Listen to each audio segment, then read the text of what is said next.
Hello, and welcome to Weed and Grub.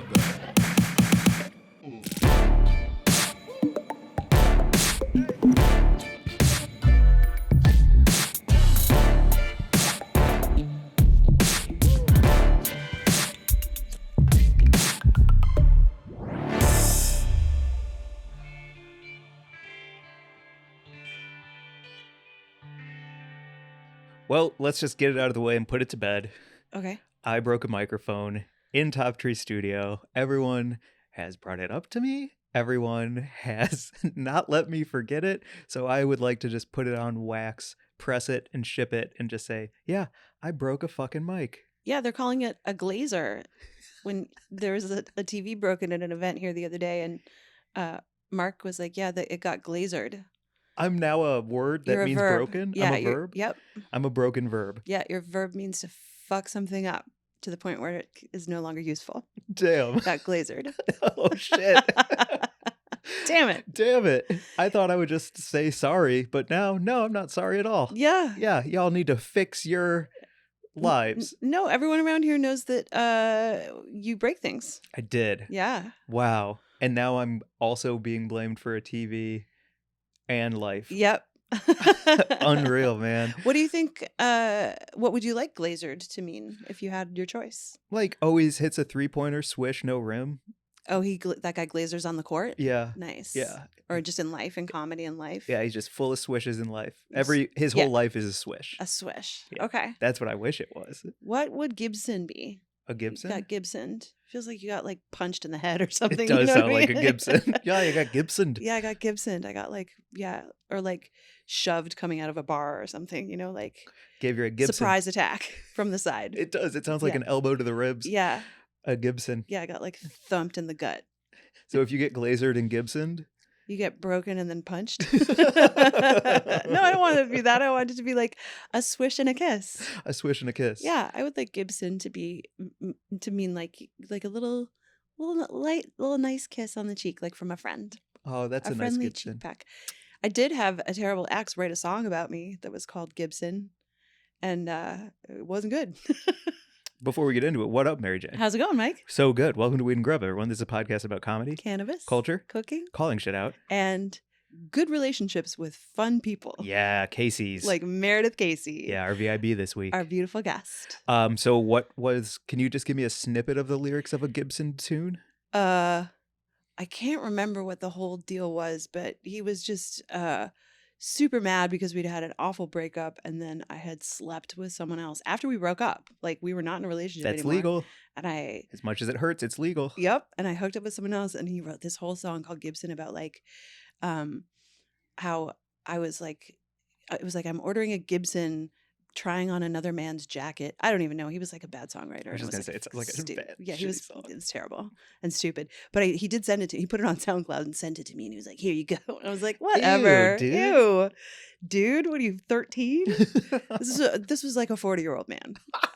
Yeah, seriously, like, please. I mean, like, most great art comes from pain, but I think one of the worst things is when someone is not a good artist trying to make art for their pain. That to me is equally as heartbreaking. Right. Well, arguably this person actually was a good artist who had some success as an artist and had made cool stuff. But it doesn't matter how good an artist you are if you're making something from a bad place, from a place of fear, like we talk with Meredith about. Like, if you're making, it doesn't matter how great you are. If you're making something that's from a weird, bad place, that thing is never going to be cool or good. And that song was definitely not. It was like, yo, what's up? I don't even want to go find it because I can imagine that it's just hack. I think he took it down. I'm pretty sure it doesn't exist anymore. Yeah, it got 3 streams. Google it and let me know. All from him. Yeah. Exactly. Yeah. How was the rebound sex? Rebound sex is like, it's so tricky. I wish I could say that it was great. It actually was great. And it was great in the sense that it was exactly what I needed in that moment, which was to sort of like, dust off that old relationship and just be like, now I'm out in the world again. And that's what it was. So that's most rebound sex, right? It's never like, it's never with someone where you're like, oh, finally we can be together. Yeah. That's never what it is. It's like, I need to dust I need to like shake the blanket. I need to shake out this picnic blanket Yeah. and resettle it for new ants. I did like I'm not a hooky uppy kind of person. Like I haven't had very many hookups in life. That one was definitely like it was extremely intentional because I was like I really truly just need to like Listerine this mouth out or whatever. I don't even know. Can I give you mixed one? metaphors. Yes, please give me one. Clean the blood out of the. Ew. Okay. Nope. I needed to. Well, the other time that I did have a hookup was when I went to Greece, and my friend Allison was like, I was like just in the fucking ashes of a relationship, and Allison was like, "You're gonna go do like a Stella got her groove back moment," and I have never seen that movie, but I did go to Greece, and there was this like one moment at this hostel with this beautiful young guy, and he just like gave me a ton of compliments and just made me feel great. And I was like, oh, I get it. Like, I'm never going to see this person again. And this is kind of like a perfect moment to That's awesome. allow myself to feel good through someone's eyes who like truly has no context for me other than like, he just thinks I'm cool. Yeah. And so that was really nice. But yeah, I think that like a well-timed hookup with, safe with, really no strings attached can just be super therapeutic. Yeah. That is good therapy. I think you do know, right? I do know. Yeah. Yeah. All of my rebounds have been exactly that. Like therapeutic, no strings attached. Mm-hmm. We're probably not even going to talk to each other again, to be honest. Right. Like it was like, yep, right. We get it. Okay. Mutually see you later. agreed upon. Yep. Good. Thanks. Good job, us. Yeah. Yeah. You just got to like rinse out the Ziploc after the sandwich has been in there for a really long time. How's that? Is that a good one? I just throw that Ziploc away. I want to shout out Sumo Snacks. Yes. As we do our news this week. Can we double dip? Let's double dip. Double dip some chips? Some Sumo Snacks sponsoring the Grub Gazette. And they are so fantastic. They've sent us all these amazing flavors. They've got ranch. They've got classic cheese. They've got spicy. They're coming out with some new flavors that I'm really excited about that we haven't tried yet. Yeah. And they have these 10 milligram bags right now. They're launching 100 milligram bags as well, which is... very exciting. That's awesome. Yeah. 100 mg bag of chips. Mm-hmm. Yo, I will tap the crumbs into my mouth. Perfect for a picnic. Yeah. Oh my gosh. Yeah. That's such a. So we'll do like if you live in LA, there's like movies in the cemetery that you can go to at the Hollywood Forever at the Hollywood Cemetery. Forever Cemetery, which is cool because like you can see like Marilyn Monroe's grave if you're into that. Yep. and to bring a big thing of Sumo Snacks to watch a movie in the cemetery would be awesome. So fun. Yeah, because you can't technically smoke, but so it's perfect, like an opportunity to bring some edibles to a movie night. It's like a choice, and you can walk there from my neighborhood. Yeah, and if you don't live in LA, just go to the cemetery. Yeah, just go to the cemetery and get high. Bring some Sumo Snacks to your favorite cemetery. Commune with the ancestors. Yeah, it's a good thing to do. It actually is a good thing. It's a very good thing to do. Communing with the ancestors, very important. Yeah. Yeah. So there you go. Oh, and they also have free talk samples. To dead people. Eat some edibles. Talk to dead people. That's all we need to say. What's the news this week, Mary Jane? You were going to say free samples. If you go to sumosnacks.com, you can get non-medicated free samples. Mm-hmm. And of every flavor. And they're fucking awesome. They are fucking awesome. So the Grub Gazette this week is a very fun story, which is that Minnesota accidentally legalized THC edibles. Unbelievable. I'm reading this from Mother Jones. The headline says, Minnesota just legalized edibles after a Republican didn't read the bill. So basically, THC-infused edibles and beverages are now legal in Minnesota because this law was passed. It was included in a Health and Human Services funding bill, and the measure got through because a key Republican state senator who co-chaired the committee that passed it didn't read the text closely enough. He thought it was just regulating existing CBD products that were sourced from hemp that wouldn't get you high. There's a great quote in here. He says, I thought we were doing a technical fix and it winded up having a broader impact than I expected. Supposedly after the whole House and Senate voted unanimously for the amendment, then this senator said, well, that doesn't legalize marijuana. We didn't just do that. And they were like, actually, you did. And then another Democratic state representative said, oh, are you kidding? Of course you have. Of course you have. It just must have been a whole hullabaloo. Like, wait, what did we just do? Man, I love our elected officials just falling into the right side of history. It's accidentally. fantastic. It's so there are definitely some definitions that will have to come to legalize who can actually sell said edibles. But currently, he's not going to read that, so just whatever you think is right, throw it across his desk. It's the only state in America that has legalized only edibles for recreational use. And it's kind of fantastic. It's a bright spot in some stormy, weird days with national news. Right. So this is pretty great. Oopsie daisy. Whoops. The oopsie daisy amendment. How about that? That's so wild. Mhm. I just didn't read it.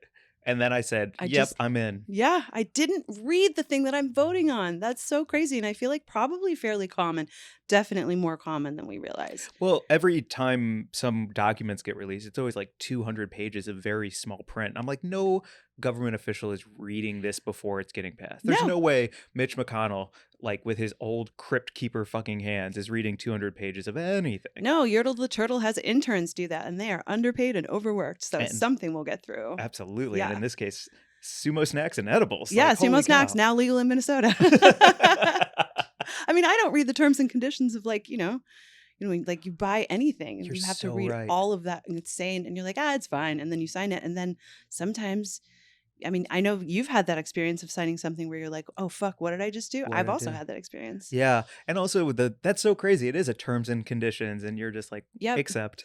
Oh, well. Because like, what am I going to do? Go right to Apple and be like, hey, I redlined your terms and conditions for podcast downloads? I did have a cool typo in a contract that wasn't read carefully enough on the part of my landlord. I was living in this amazing apartment in Chelsea, and they were trying to get us to move out because someone had bought the building and they wanted to tear it down, which they ultimately did. But we got an extra year in the building because of a typo, because they had fucked up the like move out or renewal date of some, I can't remember what it was, but it was a date fuck up on their part that they had then signed. And my boyfriend Scott at the time had really carefully gone through it, and he was like, there's got to be something in this lease where we can like not get thrown out of our home. And he found this date, and we went to a lawyer, and the lawyer was like, oh yeah, you can stay there. And so we had a whole extra year in the apartment. We threw some ragers, and then they actually paid us to leave. I think they gave us like $12,000 to get the fuck out finally. That's awesome. Because we were trying to renew. We're like, nope, we're just going to stay here like little city rats. Well played. Yeah, read your contracts. Yeah. I guess. That's For real. the story. Do you want to get to Buds of the Week? Do we have to keep this thing a little bit right? I think we do, because we had such a cool loosey-goosey hang with Meredith. Yeah. Really good talk. I feel really good right now. Yeah, she's a good person. Right. That she radiates that good energy. It's real nice. I feel cool and good. Well, my Bud of the Week this week, if you don't mind me going first. Please. Is that okay? Yeah. You weren't ready at all. Well, it's because Gabrus is texting me. Oh, Gabrus, get out of here. Get out of here. Shut up, Gabrus. Yeah. Hey, you're about to be on the pod, but if you listen to this one, shut the fuck up, Gabrus. Gabrus. Jesus Christ. Oh, because you're on a true TV. Yeah. I know. I love how he's podcasts and you're fucking famous. Shut up. He's so charming that he just sneaks into other guests' podcasts. Oh yeah. He's that good. Yeah, he's that good. Look, he's in Meredith's podcast now. Just as she was leaving, she was like, I love Gabrus. Now here we are talking about Gabrus in our intro to Meredith. Damn it. So my Bud of the Week this week, I got to tour with him through Colorado. Strange Humorist is his Instagram, @StrangeHumorist. His name is Jordan. He's a really interesting artist, a really great comedian, and I just want to shout out his show because he's bringing it to Los Angeles. He's going to start trying to do it monthly here. And his show is called Low Art Forms. And it's a really interesting concept that in Colorado, I think it was in Colorado, it ended up being this massive monthly show in an art gallery. And what they do is they go find thrift store art, and then they have comedians write jokes and like roast the art and then do sets. And then the art is auctioned off, some of it for charity, some of it not. But like, check out all of the art that they find at thrift stores. Oh, this is very fun. Yeah. Oh, it's so bad. Terrible. So check out @Strange Crazy Humorist, and that'll link you to his show. He's going to be doing it monthly here in LA, and just a really great comic and a good artist himself. He takes a lot of tiny magazine clippings and puts them all together in these collages that become these like weird, beautiful Adult Swim like, mind fucks. He's really talented. I'm excited to follow Strange Humorist. This is fucking man, it's crazy how many people like to paint their pets, but they have no talent, so it just looks like nightmares. Yeah. If you cannot paint, do not paint your pet. Don't paint your pet. It looks like a demon. My butt of the week is my friend Scarlett, who I spent most of July 4th weekend with bobbing around in her pool. She's a very cool, fun hang, and she's a great filmmaker. She actually wrote a short film called Bipolar and Cheese that I think you can get on Amazon. And her Instagram is Scarletta Perez. And Scarlett's just like, I don't know, working in the industry in Hollywood, making it, and also just being a great person and the best hang. And she makes me laugh really hard. She said something that made me laugh that I'm still thinking about, which was, if you can't tone it, tan it. Which is like her motto that she basically lives by, because she's just perfectly tanned, because she basically just spends all day in her pool when she can. She's like, yeah, if you can't tone it, tan it. And I was like, I'm going to use that. That's amazing. So thanks, Scarlett, for just being an awesome hang and for having me over to your beautiful home. And with RVIB, I think we opened with me apologizing for my time at Scarlet. So that's a perfect tie-in to Meredith, our guest this week. Our fabulous guest, Meredith Casey, the funniest, coolest, loveliest, best joke writer.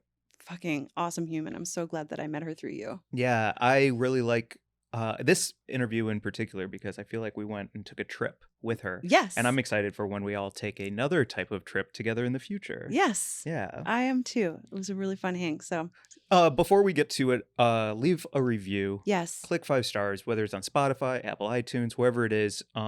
If you want to bump us up in the algorithm, please do by leaving a review or leaving a 5-star click. It's a big help. And thank you to all of you who have written us emails. It's always really lovely to get messages in our inbox, hearing what you want to hear from us, who you want us to cover, who you want us to talk to, cool stories that you're experiencing around the country as, you know, more and more states figure out legalization and other states have yet to come online. Like, we just love hearing from y'all about that stuff. And lastly, if you can trick your elected officials into legalizing weed, go for it. Yeah, go Sounds for it. pretty fucking easy. Good job, Minnesota.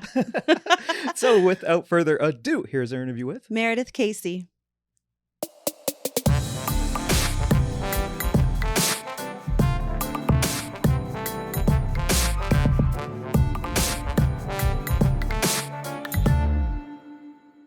Buffalo Slots. Buffalo Slots is a perfect name for a strip club. My kind of ladies too. Buffalo Slots? Yeah. Yeah, I can picture them. Just some That's real the one out near the stampeders.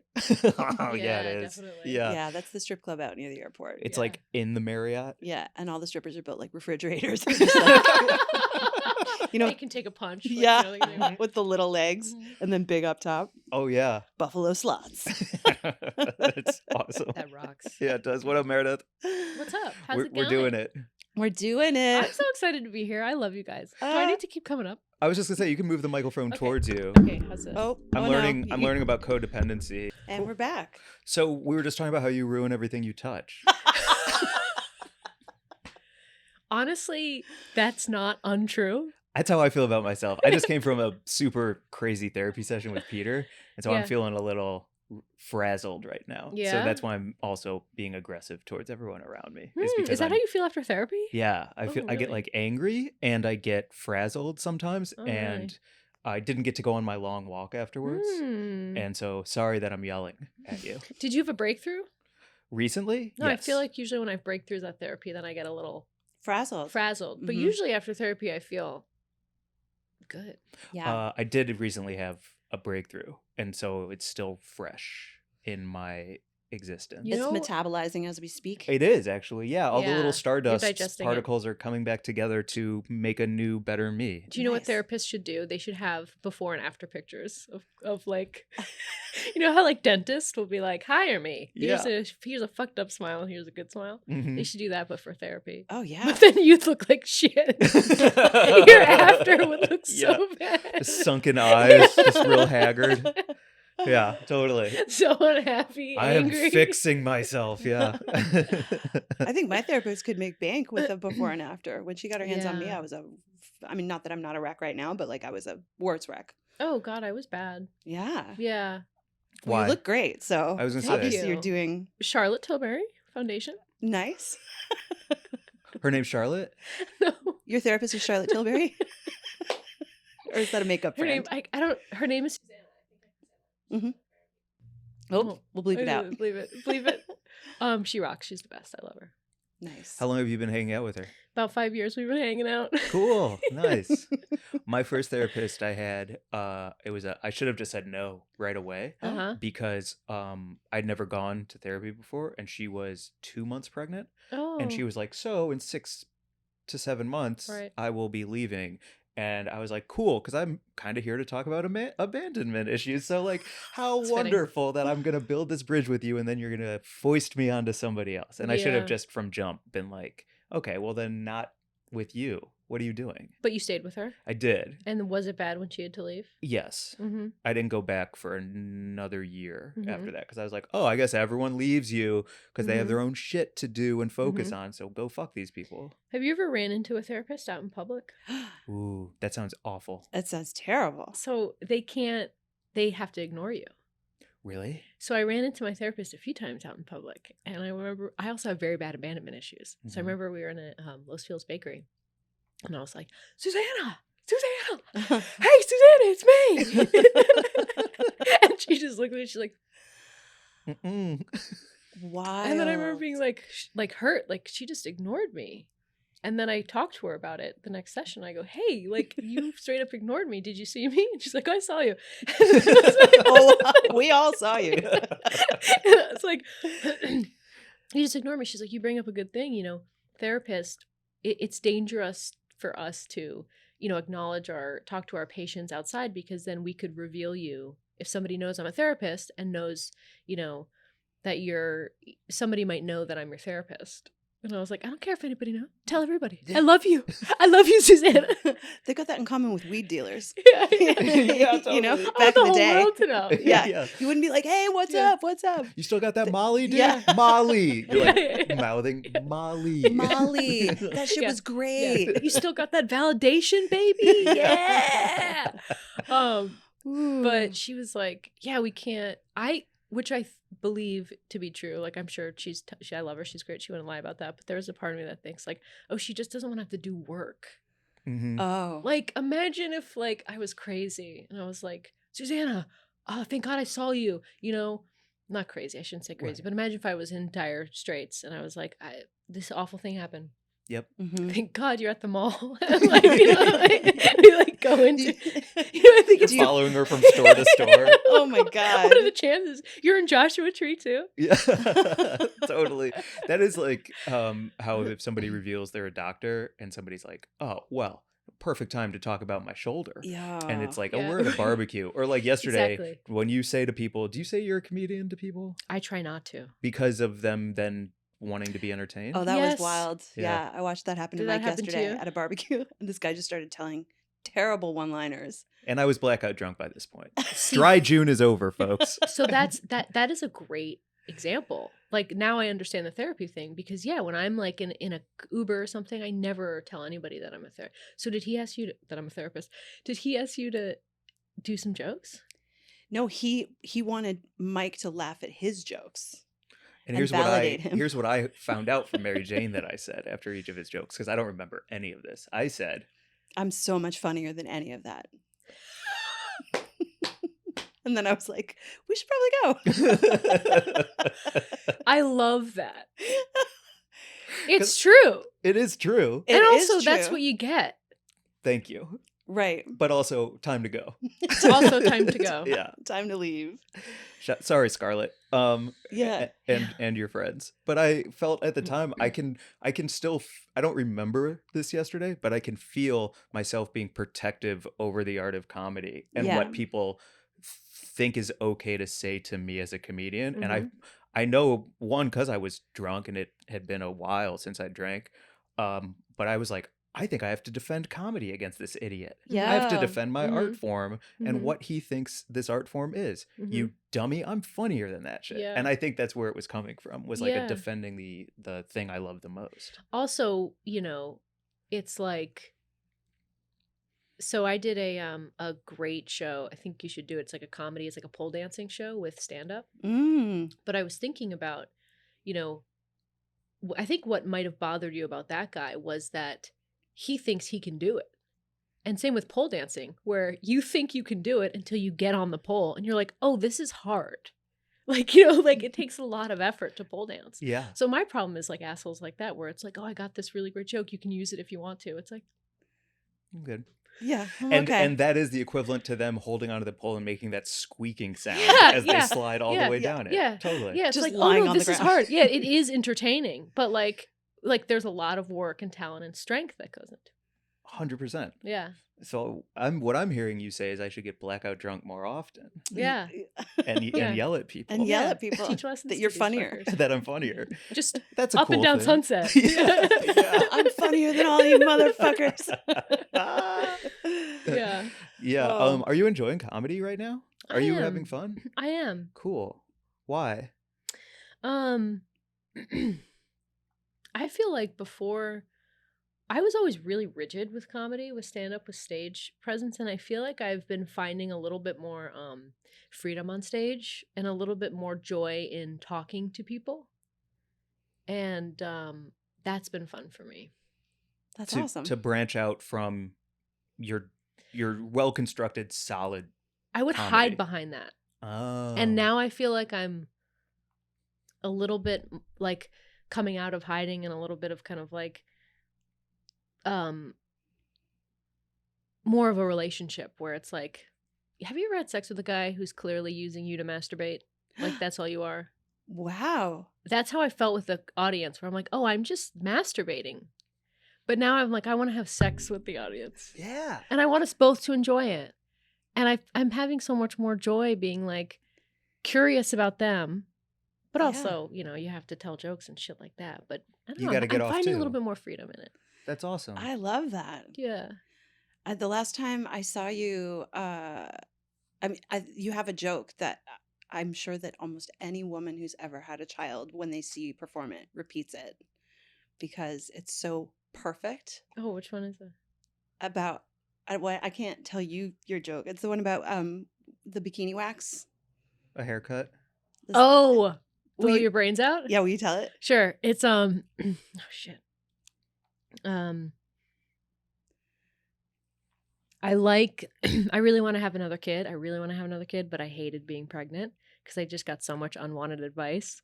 Like literally I'd be walking down the street and a little old lady would pop out of a bush and just be like, all mammals eat the placenta. And this one lady, I'll never forget this. She walked right up to me and she put her hand on my belly and she just goes, be sure to shave your pubic hair before you give birth so the doctor can see what he's doing. And I was like, I'm not going to shave my pubes before I give birth. That's like getting a haircut before I blow my brains out. There's truly no point to it. He laughed.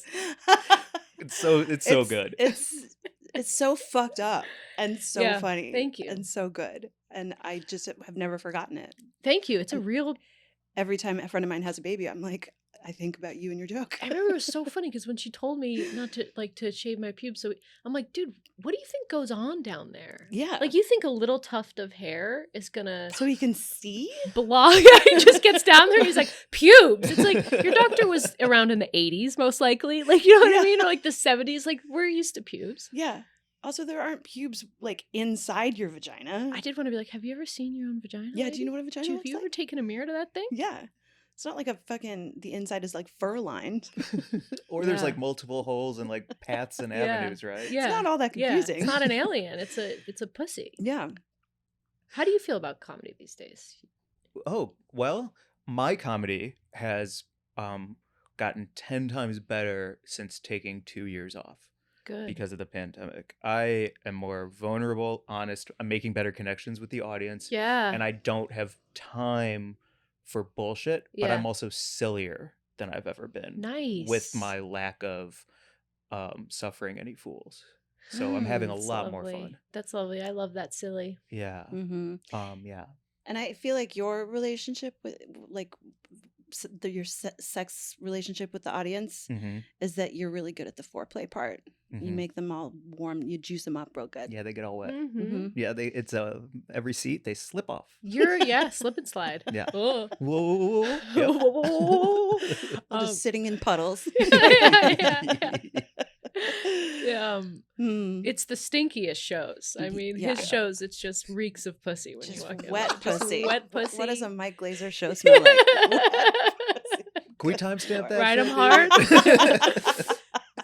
I love the audience. Both of you guys are so lovable. And I know you don't do stand-up, but your stand-up is the crowd loves you right away because you have so much to love and people just want to love you. You have that thing that you can't teach. When I had my beard, it actually hurt my comedy. Oh, really? Because I think that I looked like a very specific type of dude on stage. And so I had to work quickly to show what what my persona actually is, because come in wearing a big fucking dumb beard and a sweatshirt and they're like, oh, this guy's gonna talk about Trump and how women are dumb and he's awesome and all of that. And so I immediately had to do like some like things that I really enjoy, which is like being affable and being nice. Yeah. But without a beard, I feel like off jump people are like, oh, he seems like he's a nice guy, and then I try to be a nice person on stage and it works out a lot easier. Yeah. So nice. Yeah. Thanks for saying we're lovable. You guys are you guys like the nicest. You exude it, dude. Whoa. It's all nice. When you walk on stage, Thanks. like are you constantly asking yourself in comedy, like, who am I? What do I want to give off up there? Constantly, right? Well, you know what?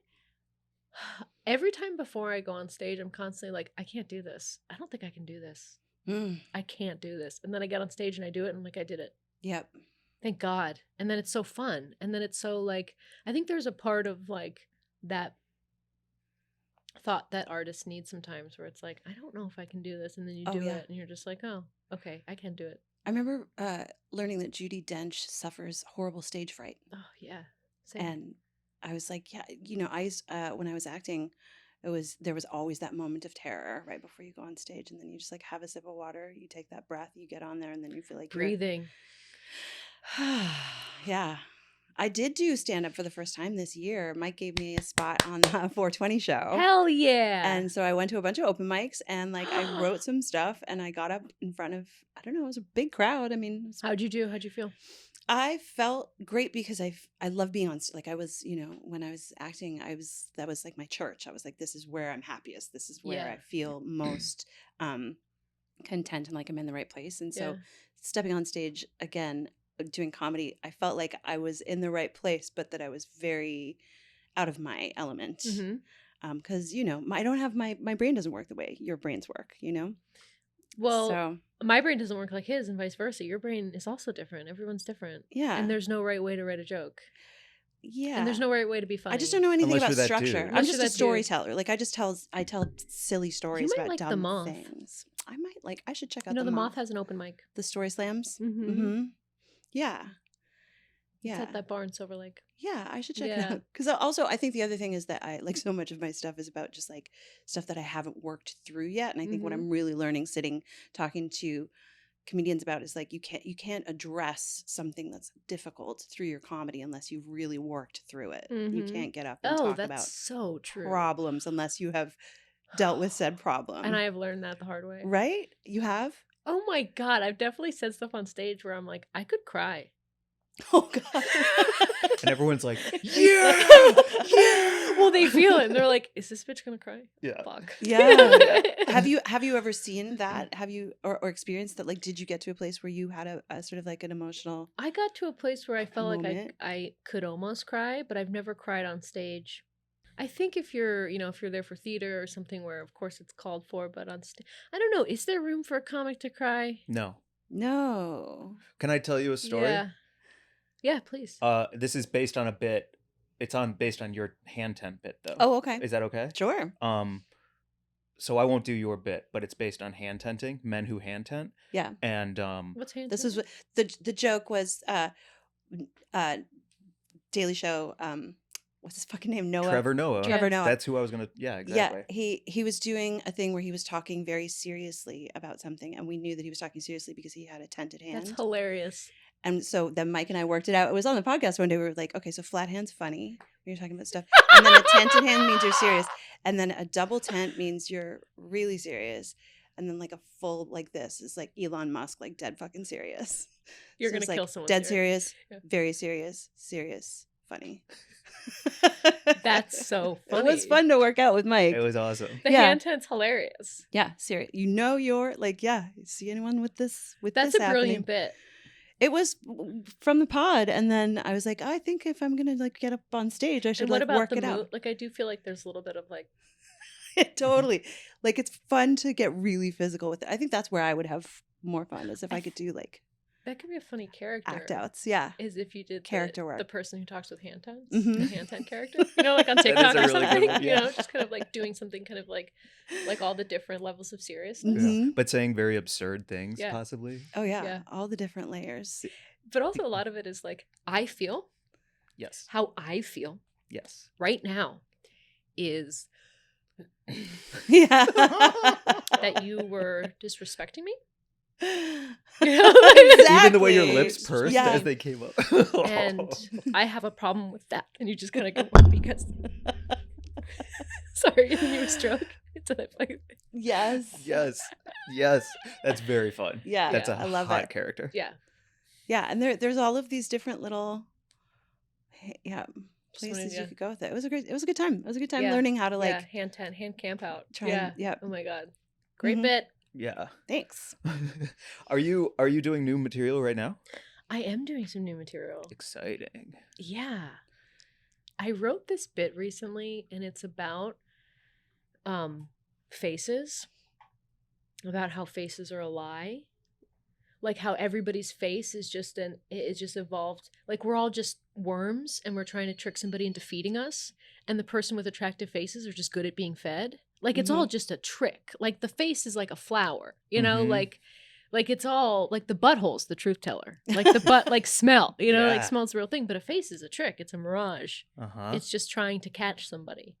Yeah. It's like kind of like, it's not funny yet, but it's kind of real quickly. It's like it moves into like flowers do that. There's an orchid called the bee orchid, and this orchid looks like a female bee, and it looks exactly like a female bee. So that so they attract virgin male bees, so that a male bee will just come and like think that it's fucking a real bee, and will just kind of like. Which I think is so funny to think about this male bee just like, oh, fuck, I'm going to buzz. You know what I mean? Where should I buzz? And the flower's just like, give it to me, daddy. Yeah. Ooh, this is the best sex I've ever had. The guy's like, oh, fuck. Oh.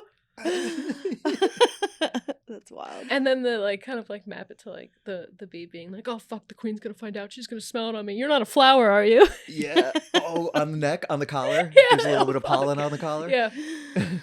Yeah. Oh boy. And it's not even like his kids he's spreading around, you know what I mean? It's just like her kids and the flower. The flower just tricked the bee into spreading its kids around. For his pollen, right? For its all, pollen. For all those fat sacks. For those fat sacks. Fat sacks of pollen. So that for some reason is very interesting to me. I also love the idea that the butthole is the truth teller. Oh, yeah. I mean, I certainly watch my dog sniff truth. Truth seekers, He's dogs. a truth seeker. Yeah. And like, have you ever hooked up with someone who smells weird? Yes. And you know what that means, right? No, what? You're genetically, you wouldn't make a strong baby. You wouldn't make a healthy Wow. baby. So pheromone, like that's why I think dating apps don't work because you can't smell somebody through the phone. Mm-hmm. So when you smell somebody and they smell good to you, that means that your baby would be genetically healthy. And if they smell like shit to you, then you'd have a pretty unhealthy baby. A weird baby. Yeah, a weird Whoa. baby. We would make weird babies. Yeah. That's so interesting. Your babies would probably get sick.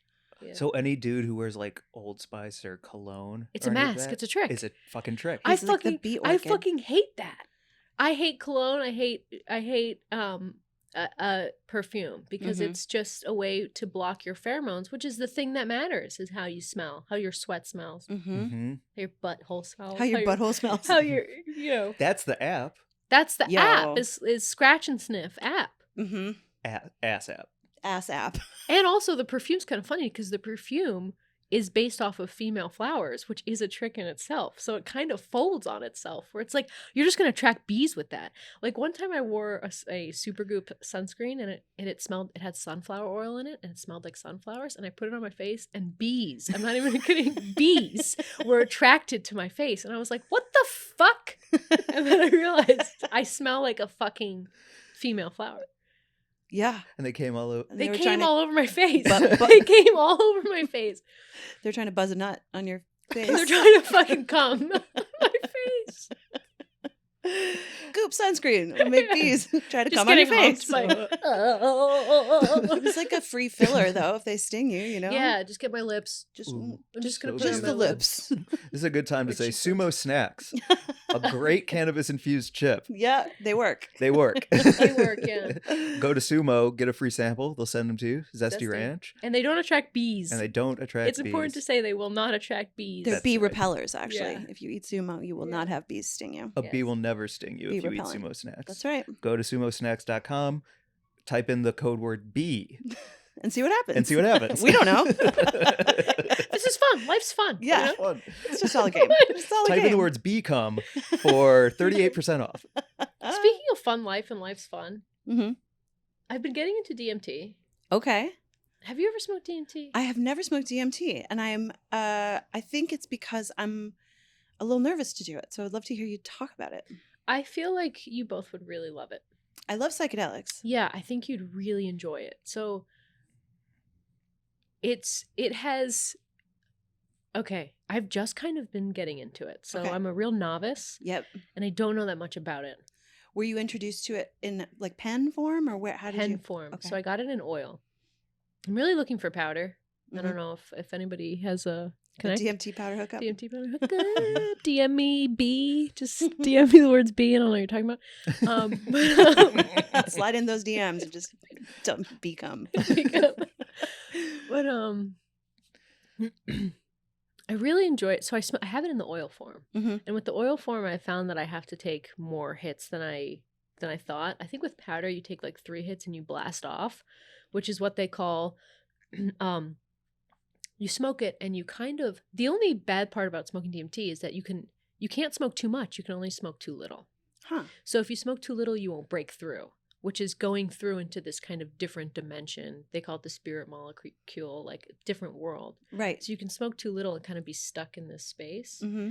So powder, I think you have to smoke like 3 to 4 hits. And then this oil, I found I have to smoke like 7 to 10, Mm-hmm. like pretty large hits.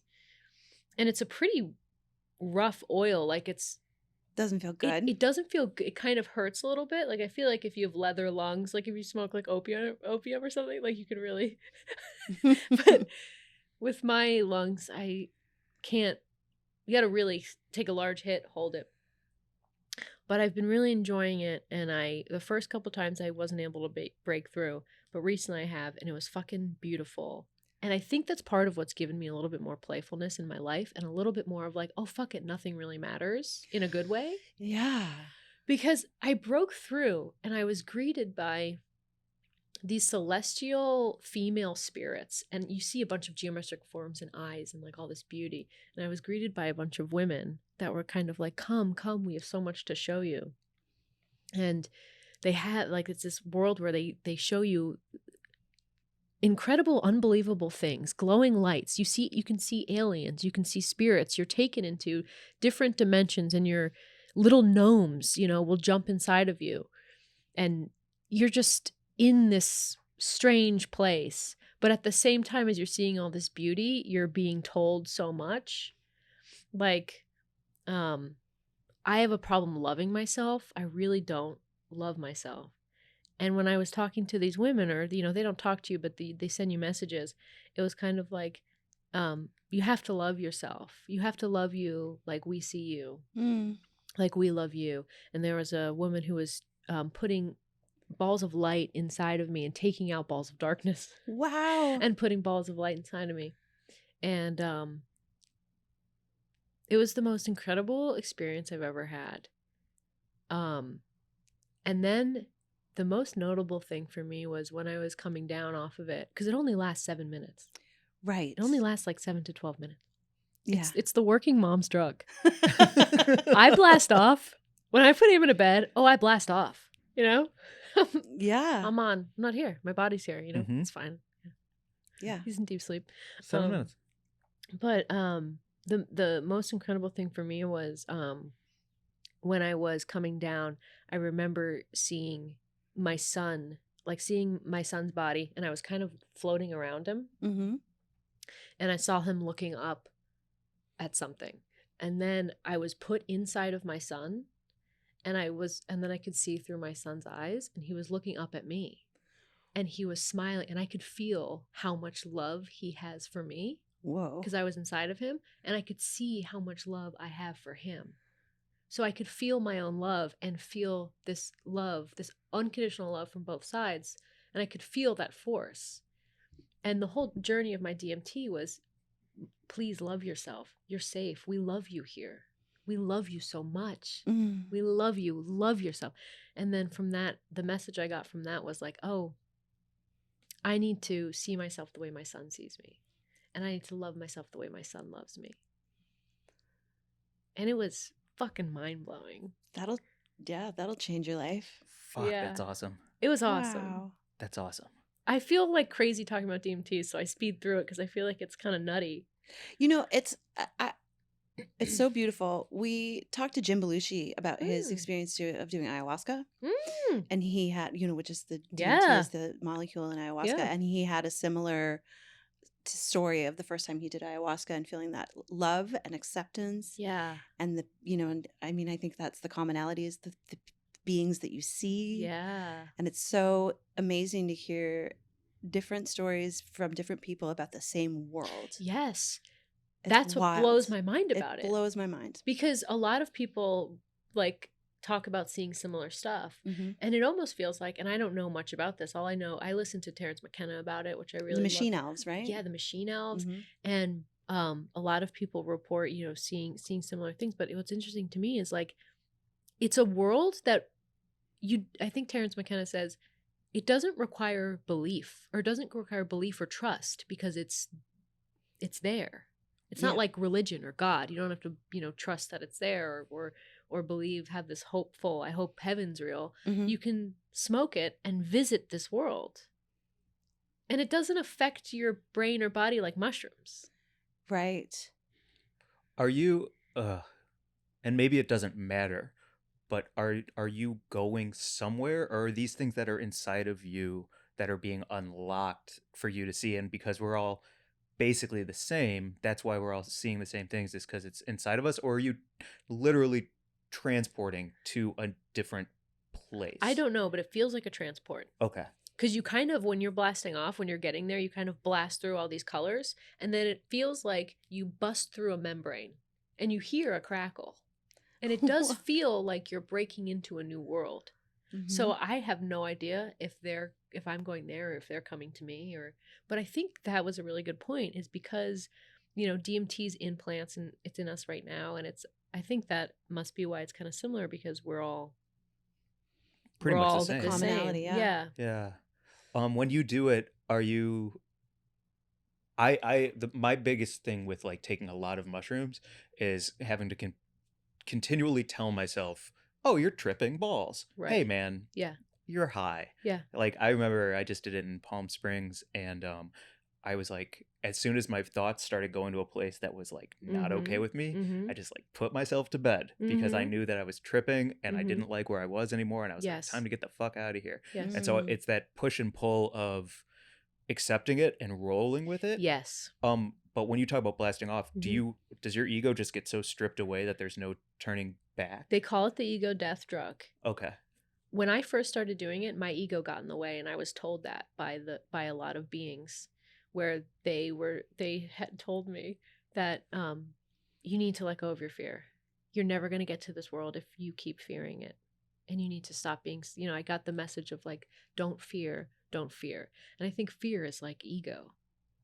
Yeah, it's protective. Yeah, Mhm. I'm so scared of entering this world. I need my ego to control it.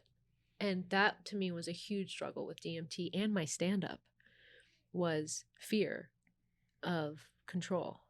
Mm-hmm. And, once you drop, it's hard to do. It's hard to drop your ego and hard to enter the world because it's scary. Yeah. But the trick is smoke so much that your ego can't come along. That's what's up. That's what, because if you don't smoke enough, that's why they say the only thing with DMT is you can smoke too little. You can't smoke too much because when you smoke enough, you're gone. Right. You're putting your ego into a sleeper hold. Yes, exactly. and You're choking it out. And you're leaving your ego behind.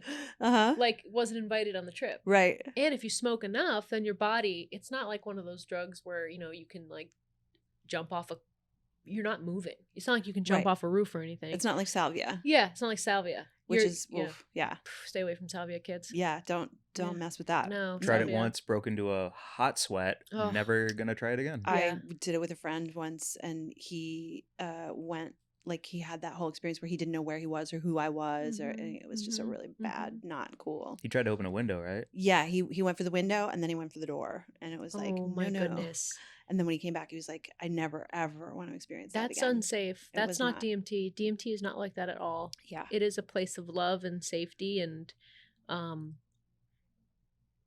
acceptance, and it's so beautiful. And I think that you two would love it, I would That's love it. awesome. especially because you guys both, smoke and Yeah. do mushrooms and Yeah, and I think, the thing that I love the most about my experiences with mushrooms, because for a long time I just took them to like go to raves and stuff.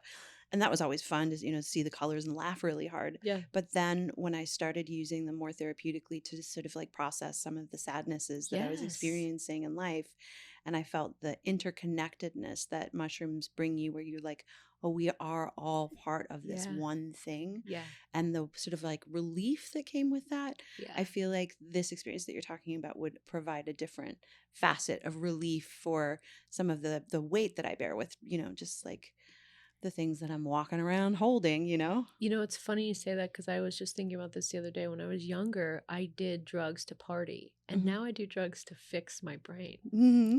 from depression and anxiety and whatever else. Yeah. Trauma Yeah. Yep. 100%. is now it's more of like, Yeah. oh no, I'm eating mushrooms to channel my neural pathways. Yeah. For to real. feel better about death. Yeah. And that's one of the things that I found really helpful, was like, oh, Yeah. Yeah. this is helping me feel better about loss and death. Do you know what was interesting is after I did DMT, the next day my landlord knocked on the door and was like, we are a little late on rent. And I was still like, after you trip or something, how you're Mhm. kind of like, what? Rent, homes, who cares, man? Yeah. Like, what? We're still doing that? Yeah. Like, We're still doing we're- taxes? yeah, what? That's her We're all... bit. yeah. When I tried to do taxes on mushrooms, and Yeah. I was like, what is this? Why are we still doing What are we this? talking about? But I wanted to be like to my landlord, it's like, we're all just renting our bodies, man. Do you pay rent to your body, dude? I'm just like, Oh my And god. she's like, I'm sorry, what are you What? talking about? what are you talking about? Imagine- I have to pay rent. It's like, oh, I don't see doctors anymore because I'm not paying that landlord, baby, that building manager. Fuck that. No, you definitely broke your arm. Nah, man. No, man.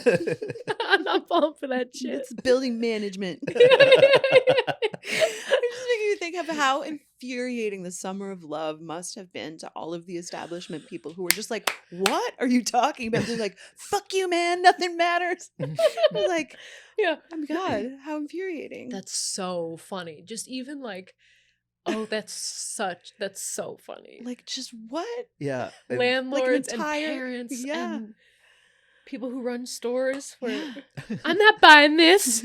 Money isn't real. It's just a fucking construct, man. Yeah, Yeah, but you're like stealing. that's mine. You can't have it. And by the way, you can keep my shoes. How about that trade? I'll give you my shoes. I don't want your fucking shoes. Give me money. Get out. Put a shirt on. Jesus. Yeah.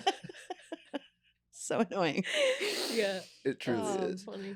Which actually, speaking of, one topic I wanted to talk about, Mary Jane and I, have a mutual friend named Baldev, who I don't know if you've met Baldev I before, don't think so. but he is deep into Phish. Oh. And I was on Molly with him once, and we were in that like peak connective moment on Molly, where he was explaining Phish to me, and I deeply understood it without ever actually having been to a show yet. Beautiful. And you get down with that as well, correct? Yes, this is a Phish Is that Golgi Phish? That's a Phish apparatus. shirt. That's a Phish, one of my favorite Phish songs.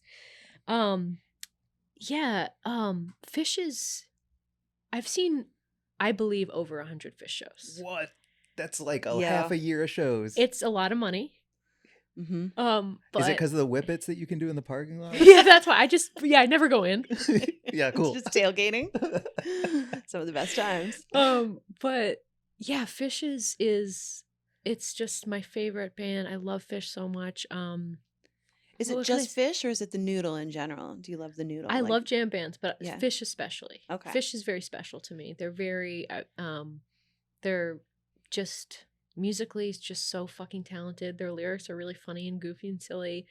The camaraderie of the fans, like we're all just so tight knit, and the fans are so like the people of Phish, the fans of Phish are so fun. I've met most of my friends on Phish tour. Are drugs important to it? Yes, I think that they are, but at the same time, I've seen plenty of shows sober, and to be honest, those are my favorite shows. That I sober would never have shows. guessed. That is a Yes. surprise. I think it's fun to like trip on and see Phish, or I've definitely done a ton of drugs seeing Phish, but the ones that I can get into more and I remember the most are the ones where I'm sober. Because sometimes anxieties creep up with me when I'll do LSD in public. I kind of like to be alone when I trip. So sometimes when I do it at a big giant Phish show filled with hundreds, thousands of people, I'll be able to tune into the music and then kind of tune out and tune in and tune out, and kind of I have too many minds. But sometimes when I'm sober, I can really just focus more on the music in a way where I don't feel self-conscious. Mm-hmm. And you still enjoy it. I enjoy it no matter what. Yeah. Fucking cool. It's the best band in America, in the world. It's the best. Phish is the best band in the world. Okay, right on. It's hard for me to argue because I've never experienced it. We gotta go to a show. I feel like I have to go to a show. I had one experience. I've never liked jam bands. Like the noodle kind of always made me crazy. They're more than a noodle. Yeah. They're rock and roll. Okay. I need to go because I did have one moment where I lived with Deadheads for a while. Uh-huh. And one day they were all like doing nitrous in the living room or whatever. Yeah. And they had the Grateful Dead on, and I was perfectly stoned. And I remember like the way the sun was slanting in through the window, Beautiful. and like it caught me. Like Yeah. that moment where I felt and heard the music. I think like they do, like people who really love that kind of music. Yeah. And I was like, oh, I kind of get it. It was just a brief glimpse, but I feel like if I went to a Phish show Yeah. with you and I knew how to listen to Yeah. it, maybe I would get into it. It is so fun. It's just a party, and the dancing feels good. I mean, Mhm. like speaking of like trauma and like all that stuff, like dancing is so good for depression and trauma, Mhm. and just kind of shaking it out and just like, Really? yeah, when like a gazelle is being chased by a lion. I don't know if you've ever watched footage of that, Mm-hmm. but like if the gazelle outruns the lion, it'll do this thing where it shakes its whole body because of all the trauma. Because if you let things sit, it actually can atrophy your muscle if you let trauma sit. Mhm. So dancing, like there's something about dancing to Phish where it feels so good. It's so fun. The music is so good. It's a party. It tickles every part of you, and you can't help but smile. And it's like, I feel so good after a Phish show. I That's love that. awesome. So happy. A soul tickler. Do you know Goose? Have you heard I of like Goose. I'm You going do to like see them in Goose. August. Are you going to see them at the Greek? I didn't know that they were attending the Greek. I have an extra ticket. Goose is being touted right now as the next Phish, Oh, potentially. Okay. I just learned from Baldev. Shout out Baldev again. But Goose, I heard a song driving with him, and I was like, "What is this?" And he's Yeah. like, "This is Goose, dude. You got to get into Goose." Yeah, Gotta get Trey into just sat in Goose. with them. Really? Yeah, Trey Anastasia, the lead guitarist of Phish, just sat in with Goose. And Nice. you're gonna go? All right. Yeah, At the I have Greek. an extra ticket. We should buy another one so that we can all go together. Maybe so. Yeah, That sounds fucking cool. and I'd love to take you guys to Phish next time they're in town. Okay. Maybe in Okay, the so the fall. I'm in. checklist from this episode is we're all gonna do DMT. Yep. Yeah. We're all gonna go to Goose and Fish. We're Yeah. gonna dance. We're gonna dance Yeah. Yep. and not be tricked by I'm gonna bee sniff flowers buttholes. and Yeah, sniff buttholes. Sniff more Everyone's- butts. Definitely sniff more butts. I like this. That's so. That's a fucking good great. checklist. Yeah, it is. Yeah, it is. That's so nice. I don't know. Do we need to do plugs and stuff? Yeah. All right, let's do it. I like hanging out. We haven't seen you in a long time. This is so nice. What are we plugging? What are I What are you? Yeah. Oh, What are you excited I thought about? we were plugging the stuff. Oh, No. What you're What the am I plug. plugging? Yeah. I have a couple shows coming up. You can find it on my Instagram at MurderDeathCasey. MurderDeathCasey. Meredith Casey Anthony. It's so, for anyone who's listening who's like, I wonder what her deal is. I think we really summed it up right there. Yeah. It's DMT, it's Phish. Yeah, it's MurderDeathCasey. Dark and twisted sense of humor. Yeah. Yeah. Truly. Oh, I can't Yeah. wait to see your new stuff on stage. Yeah. Yeah. I'm stoked for that. I'm excited about it. I'm working on I can't wait to see your new stuff too. I haven't seen you perform comedy since the JFL thing. Yeah, and that was bad. I was not ready. It was not It fun. did not go good for I didn't feel great. I don't think it was a really good show. It was an awful show. Yeah. For anyone listening who doesn't know what JFL is, it's Just for Laughs. And I worked really hard on my audition. Mm-hmm. I went out there. I did a bad job. I was in front of people who did not want to be there. And overall, it felt bad. And that was my only experience so far. And I would like to go back because I'm a better comedian now. I'm more ready for it. I wasn't ready. I think I'm more at ready the for it time, now too. You know, I think to be fair to them and myself, I just wasn't ready. And Mhm. it is what it is, you Mhm. know? But you got a callback. I did. So what are we talking about? But I didn't get it. Right. Oh yeah. But that callback feels real good. Yeah, it Yeah. definitely felt good. Yeah. I mean, I'd love to get JFL, but it's also not even something I'm pining for or aiming for. Like my aim is like, I want to get really good. Mhm. And that's it. Well, and it also doesn't matter anymore. Yeah. If I'm going to be honest, Yeah. Yeah. like if we can talk for a minute about this, Sure. like Comedy Central, Netflix, Just for Laughs, late night sets, all of these things can be validating. They can be a great credit to get a club to fuck with you. But at the end of the day, if you just drop really great reels and TikToks and you're fucking funny, then it doesn't matter. And then they end up like bringing you to perform at JFL and you just skip the line of auditions. Like I have so many friends who are doing shows at JFL this year who didn't get new faces. They didn't get any of that. They're just great at comedy Yeah. now. So they're getting to do comedy. Yeah. I have a lot of respect and love for JFL and I love to do it, but I also don't need it. Yeah. Like I'm also like, if it comes, it comes. And if it doesn't, because I'm tired of chasing it. For years I've been chasing it. For like 5 years. Because it's everything. Because I've been chasing it. And then I'm like, why fuck with people who don't fuck with you? Mm-hmm. That's real talk. I just unfollowed a bunch of people on Instagram for that very reason. Yeah, fuck That's with the real. people who fuck with you. Yep. Yeah. Real talk. Yeah. I just had a moment where I had reposted something and then Mike was like, they don't follow you, right? And I was like, what? And I went and looked and they'd unfollowed me and I was like, oh, no. What? No. We're not doing this. Mm-mm. We're not gonna do Silly, this. silly, that stuff. It felt like super junior high, but I was just like, what? Anyway, totally. Yeah. I'm not, it doesn't matter. I'm I not don't going to put my even energy there. Dude, I don't even fucking look at people's shit on Instagram anymore. Like I you know what I mean? I'm just like, that app makes me feel like shit every time I open it. Yeah. Mhm. So don't Yeah. follow her there. I Don't. go on. Actually, you know what? Don't. I'm deleting it. It's just a means to an end. You know what? I go on and I post something about shows or my kid, and that's it. Yeah. Because if I stay on there and scroll, what the fuck? It's just a waste of, it Just feels a- like a waste of time. Yeah. For me. So don't follow us at Weed don't and follow Grub. us at Weed and Grub. Don't email us at wg@weedandgrub.com. Don't Yeah. watch our reels. Don't leave a review or 5 stars. Thank you, Lizzie Bones, for recently leaving one. Yes, everyone. Don't leave reviews. Don't- Definitely don't. And do don't that. click 5 stars. Don't fuck with us. Your voices, you're like, Don't listen to this episode. We hate you. No. Is we this good? love you. We No. love you. We love you. Please follow us and give us reviews and write to us and give us validation and leave us kisses in the DMs. Yeah, we love the kisses. and Yeah, I like DMs. kisses. And it's been a minute since I got a whisk pic. If anyone wants to send me a What's whisk a whisk pic? pic. It's a pic of a whisk. Wait, oh really? Just a whisk? Just a Yeah, regular for a whisk? while there, people were just DMing me whisk pics because they that's knew so that I thought it was funny. funny. And so I was like, I don't want dicks. Nice. I got a really old school whisk, an old whisk. I'm Ooh, gonna send you. Will you send me a whisk It's like pic? an old metal whisk. Hot. Slide in there. Yeah, Oh big my fat whisk. God, dude. I had one chef sent me a picture of an industrial whisk and it felt so dirty. Wow. I was like, Because it was big, it was right? big and fat. And I was like, oh my God, this was it feels on a so steel so- countertop? Yeah. And it felt like I'm horny. salacious. I was I'm like, so wet right now. this chef wants to fuck shit up. What are you gonna make with that, Daddy? What are you gonna make with that big fat Brownies? whisk, baby? Eggs? Yeah. Ooh. Some fat, juicy rolls. Oh. Dough. Who knows? Yeah. So send me whisk pics. Send me I don't know. Yeah, what do you want in your DMs? I'd like